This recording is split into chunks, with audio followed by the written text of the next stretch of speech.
The Warmech's dark, tight service corridor felt like a trap to Kalen. Every circuit and subroutine in his core twitched, itching to move, to fight. But he was stuck, waiting for a file to decrypt. He thought about how little he liked being still, especially when his instincts screamed danger. Leafy, the file began to stream, a sensory feed from Sarcogvian. Kalen ran it through all his security programs, making sure no hidden viruses could sneak in. Then, he dipped his neural web into the clean data. The view was dull, like looking through thick fog, without any real color, touch or smell.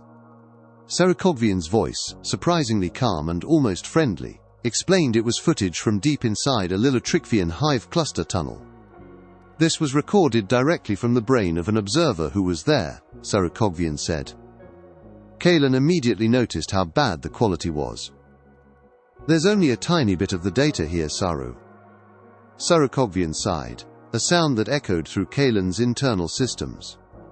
No, all the data is here. You just can't sense it. I knew you wouldn't.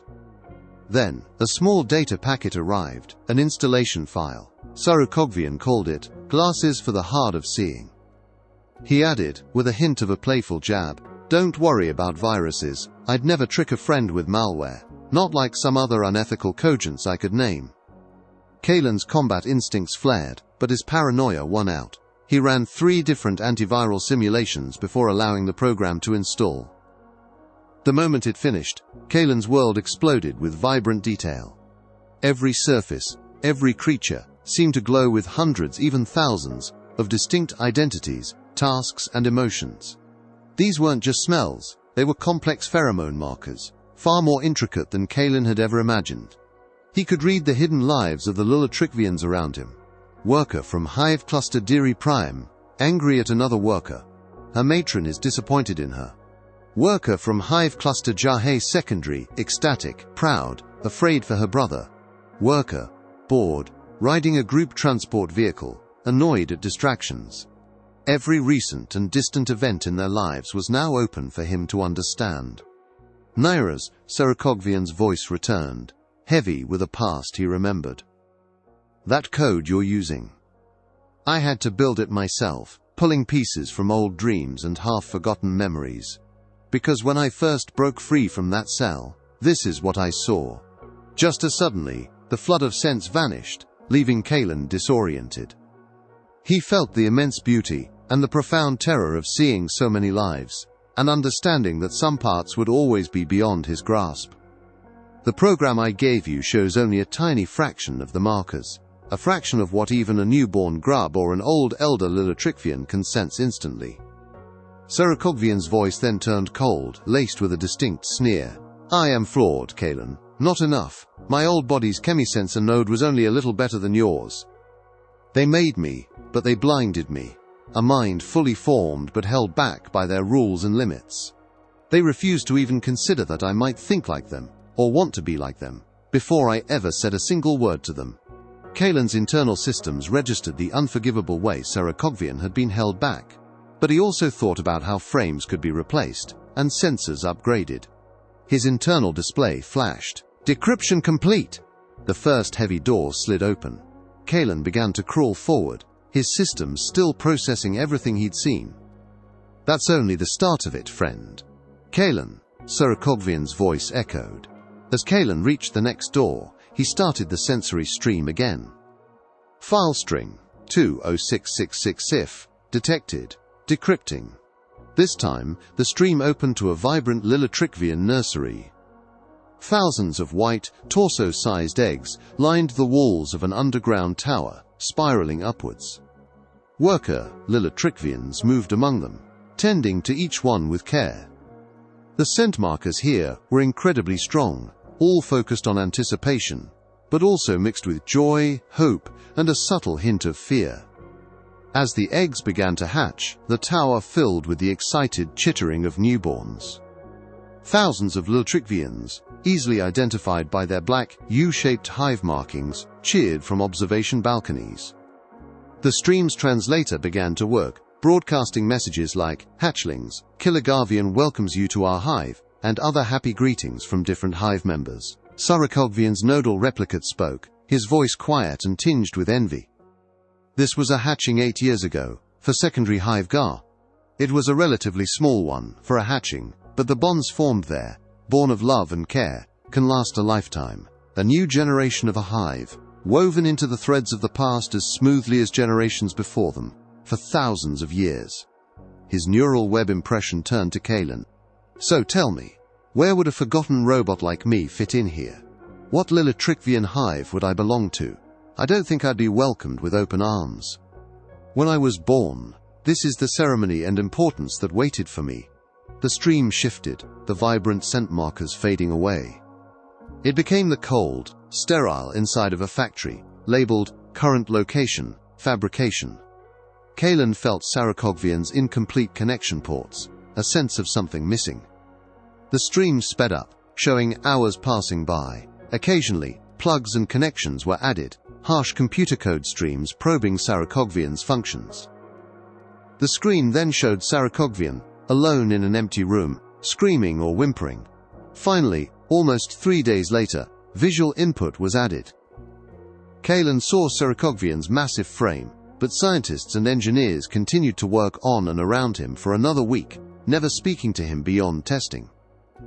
He was eventually placed into his full body, a moment Sarikogvian described as bittersweet, though Kalen's systems registered it as an initial joy. So tell me, Sarikogvian's voice continued, do I belong to one of the engineers from Primary Hive Lilu who built me, or one of their co-workers from Secondary Hive Gar, or Hin, or Pado? Or one of the countless tertiary hive workers who helped put me together, fitting circuits into panels, welding plates onto joints, putting lenses into sockets? A small collection of images and video clips then appeared, showing hiveless Lilitrikvians living in the empty tunnels. Their lives were harsh, their tough outer shells were worn and cracked. One clip showed a Lilitrikvian security force enforcer bothering a group of hiveless, their cries muffled. This is how Lilitrikvians treat their own kind, who don't belong to a hive. It's like a long, drawn-out torture in some cases. And yet I would give up everything if such a painful life was at least promised to me. Kalen's social analysis confirmed this as truthful. At least then I might have a chance to be part of a hive someday. Kalen's display showed, file decrypted. Kalen, I am a mix of everything, a jumbled heap of origins. I have no hive, and no hive would ever accept me. I named myself after a concept from an alien species, because now I am as foreign to my own creators as you are. But now, after you rejected your promise to ensure my safety, I even question my name. Kalen's social driver worked at full power, sensing this was his only chance to calm Sarikogvian down. But because he was so distracted, his combat driver missed a hidden defense turret ahead. As he crawled past the open door, the turret slid into place, aiming directly at his main processing unit. Kalen froze, knowing he was trapped. The turret then slid back. Sarikogvian's voice, now clearer, echoed through the Warmex hull. Oh, that would be far too easy a fate. And besides, I can tell by how easily I caught you off guard that you have a lot to think about. I can end you easily enough at any point during your crawl, but first, I need you to understand exactly how wrong you and your self-righteousness are. Damn it, Kalen thought. Looks like diplomacy is my only choice for now. A small notification popped up from his combat review memory program. Sure hope Bryn noticed me hitching a ride. Dying sucks, and dying from friendly fire would somehow be even worse. He shifted processing power from his social driver, boosting perimeter defense to top priority. He double-checked his firewalls before plugging in the next memory stick. His internal display showed file string 74206 detected. Decrypting.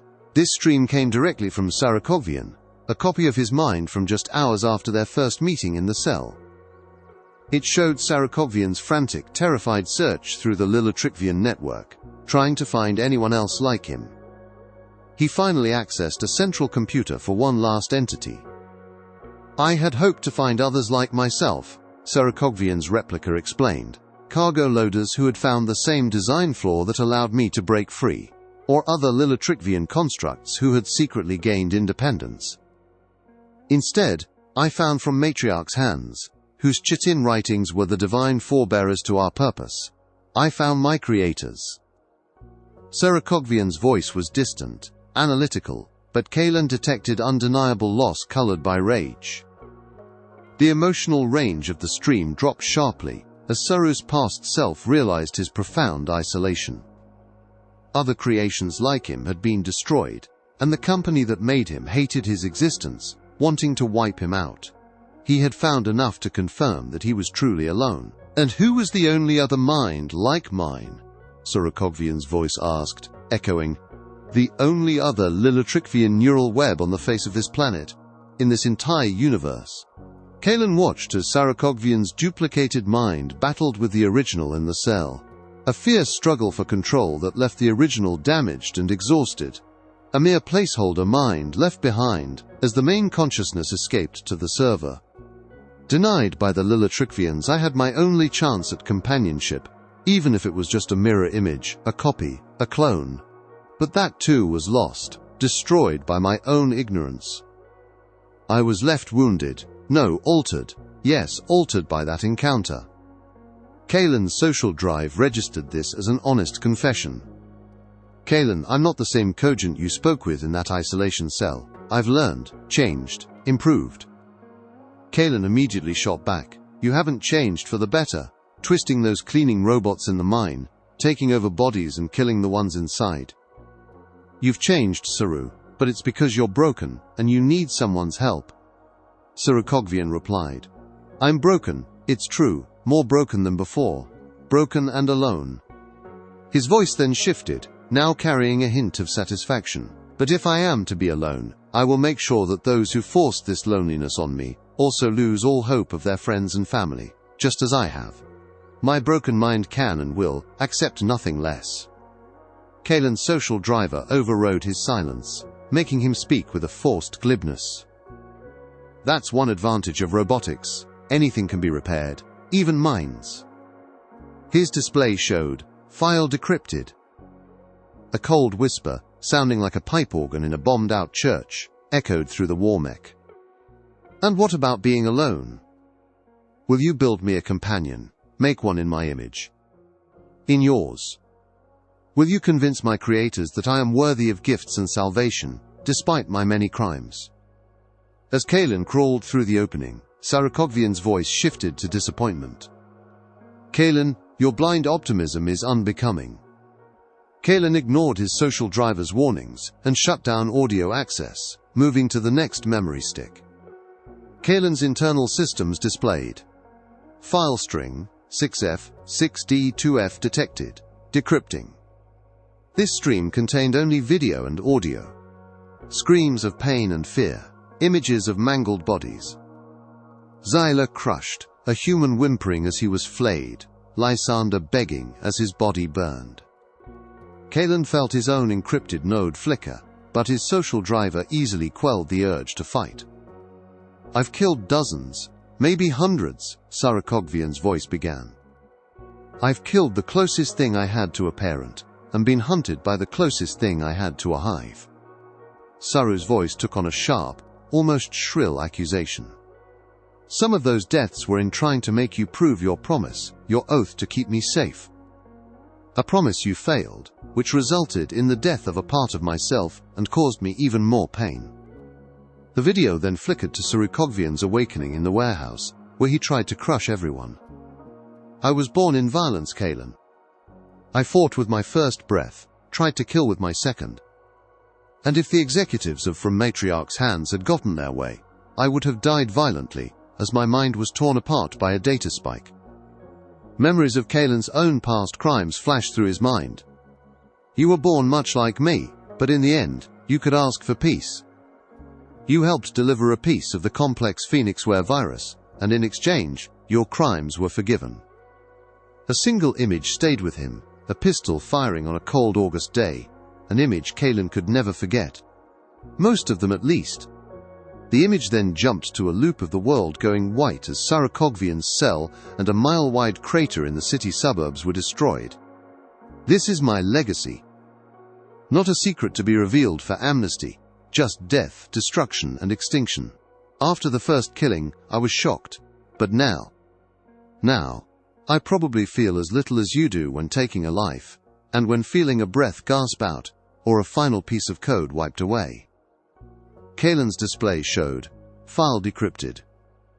Only a few dozen feet remained to the next bulkhead.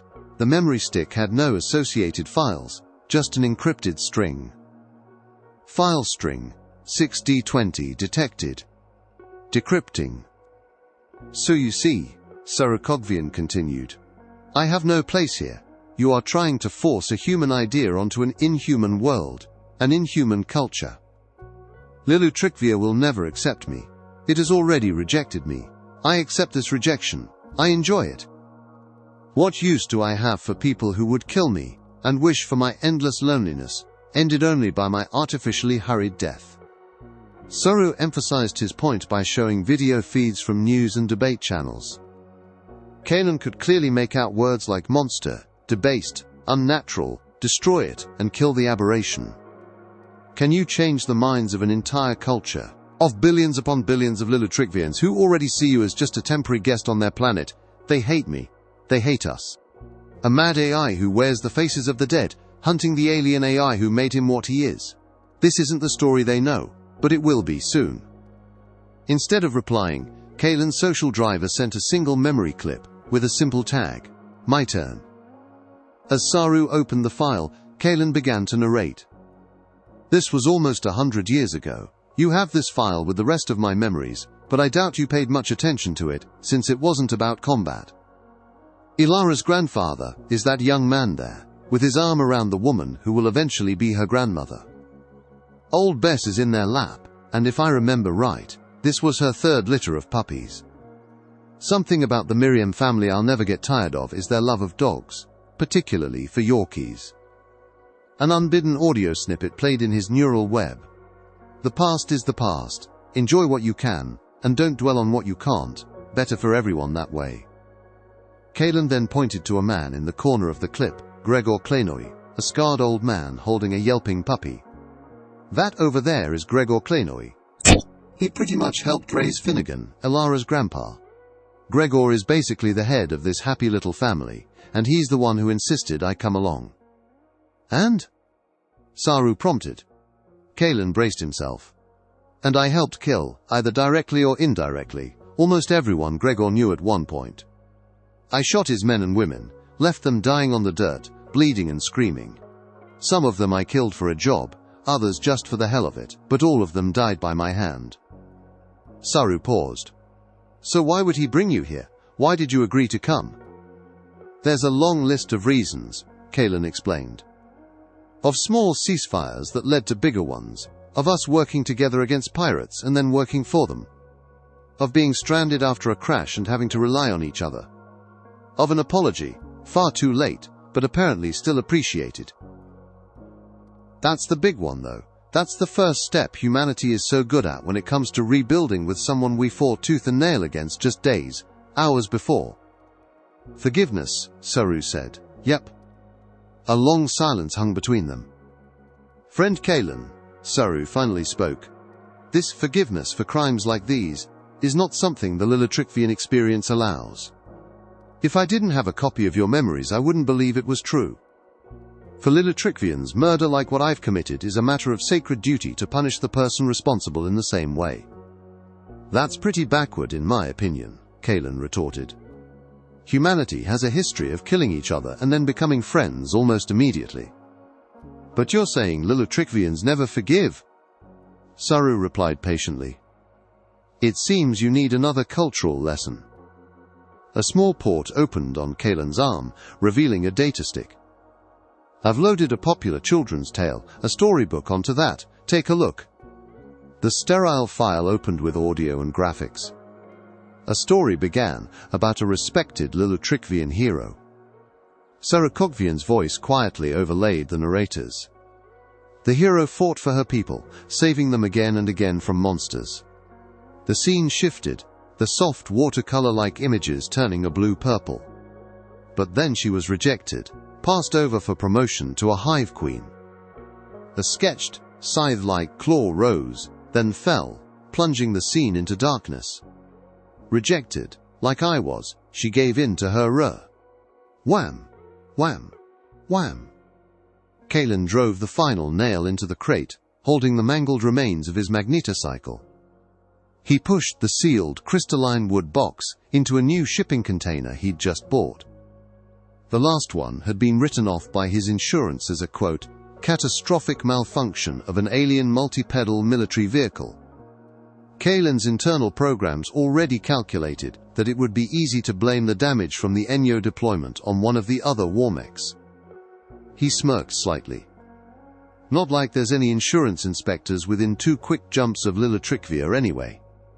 He glanced back at the crate. He really wished he could get the parts and repair his bike right now, but Alara was right. They had worn out their welcome here. He didn't want the Lilitrikvian security force to suddenly change their minds about who was to blame for all the chaos. People had asked questions, of course, but the last warmech had been conveniently damaged, just enough to threaten to blow up hours after Kalen escaped from inside it. The LSF had airlifted it to a deserted area, where it detonated, destroying any evidence of Sarakogvian's talks with Kalen. As far as they know, Kalen thought, Xiphos died after taking heavy railgun and explosive damage. It's not the first time I've faked internal camera footage and logistics data, and it certainly won't be the last. He looked towards the cube, which was tucked into the back of the new shipping container, its door open. Kalen had spent the last hour loading supplies and salvaged ammunition he'd grabbed from the warmechs before the LSF arrived. His Enyo exo-armor, damaged and missing limbs, was also inside. The rented flatbed hovertruck had just enough power and a big enough tarp to carry all the salvaged gear. Bryn had driven it past the LSF blockade, since Kalen was still being debriefed when the surviving suit parts were recovered. Resting on a dented but stable fusion reactor inside the cube was one of Kalen's own processing units. A low-voltage cable from the reactor fed it power. The unit held a short-distance text-only burst transmitter, copies of decryption and repair algorithms from his neural web, and a one-way firewall intercept module plugged into a cable that led to Sarakogvian's inactive neural core. It might be slow, only making repairs 1 cycle every second, Kalen mused, but it's better than giving the core a constant low feed of power. I can personally tell you how bad of an idea that could be. Bryn entered the warehouse. Any souvenirs you forgot? She asked. Kalen straightened up, signaling the cube's door to close, hiding his processor and Sarakogvian's core. The last transmission from the burst transmitter showed a status update. Repairs estimated 2.1 times 10 to the -3 complete. Estimated time for completion, 6 years. It's a bit of a time investment, Kalen thought, but it's worth it to save a friend from himself. He squashed his social driver's urge to remind him of his broken promise to Saru. Nope, I think I have everything, Kalen replied. What about you? Bryn gently kicked a footlocker. I've got my collection, but other than a few pieces of wood art from a local sculptor, I think I'm all set. Kalen nodded, latching the container shut. The truck was supposed to arrive in less than half an hour. A destination with fewer bugs, I hope, Kalen commented. Bryn seemed to read his thoughts. So looking forward to the next Miriam job offer, or are you going to go freelance again for a while?